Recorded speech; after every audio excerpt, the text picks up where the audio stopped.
ये एक natural law है। मरने के बाद पास्ट भूल जाता है, संबंध छूट जाता है, संपत्ति वहीं रह जाती है, हाँ संस्कार साथ जाते हैं। इसलिए बाबा हमारे संस्कार परिवर्तन करने के लिए हमारे विचार परिवर्तन करते हैं, हमारी बुद्धि को दिव्य बनाते हैं, कर्म इंद्रियों को कर्मातीत बनने के लिए कर्म इंद्रियां जीत बनाते हैं, ज्ञान इंद्रियों को और कर्म इंद्रियों को शुद्ध पवित्र बनाते हैं।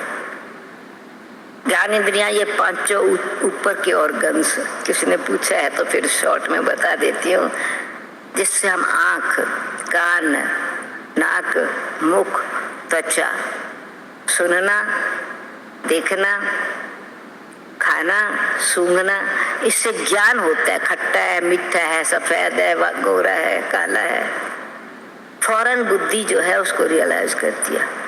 ये ज्ञान इंद्रियां हैं, ज्ञान। और फिर प्रैक्टिकल में फिजिकल के लोअर ऑर्गन्स एक्शन समेत कर्म इंद्रियां हैं, जो दिन की दिनचर्या की कर्म इंद्रियां, जरूरी कार्य है लोअर ऑर्गन्स। चलते हैं तो कर्म है, स्नान करते हैं, बॉडी का सिस्टम काम करता है तो वो कर्म करते हैं। आत्मा भी कर्म करती है, आत्मा की कर्म इंद्रिया फिर दूसरी है, मन, बुद्धि, संस्कार। शरीर की कर्म इंद्रियां अलग हैं, इसलिए हम दशरथ हैं, राजा हैं, इन कर्म इंद्रियों पर जीत पाते हैं तो न्यारा हो जाते हैं, इस रथ से उतर गए, मालिक बन गए। पर कर्म इंद्रियों को जीता तो इंद्र बन गए, राजा, फरिश्तों के राजा बन गए।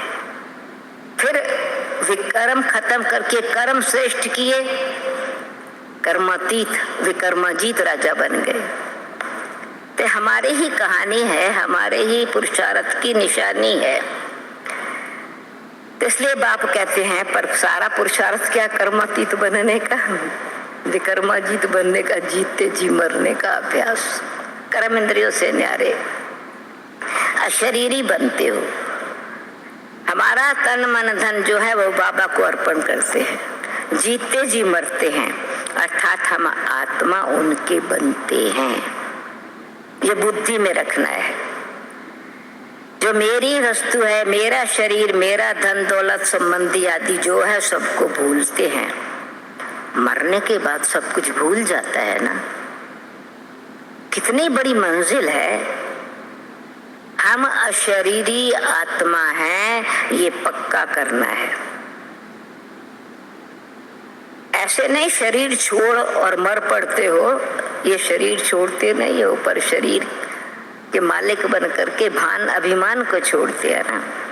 नहीं, ऐसे नहीं तुम शरीर छोड़ और मर पड़ते हो, नहीं, अशरीरी बनते हो। अर्थात आत्मा कंप्लीट पवित्र बन जाती है।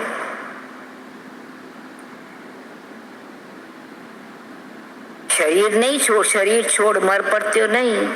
अभी तो घर तो नहीं जा सकते क्योंकि आत्मा पवित्र थोड़ी बनी है। बल बाप के बने हो, परंतु बाप कहते हैं तुम्हारी आत्मा पवित्र है, इसलिए घर नहीं जा सकते। आत्मा के पंख टूटे हुए हैं, अभी आत्मा उड़ नहीं सकेगी। तमो प्रधान होने के कारण एक भी वापस जा नहीं सकते। माया ने एकदम पंख तोड़ दिए हैं।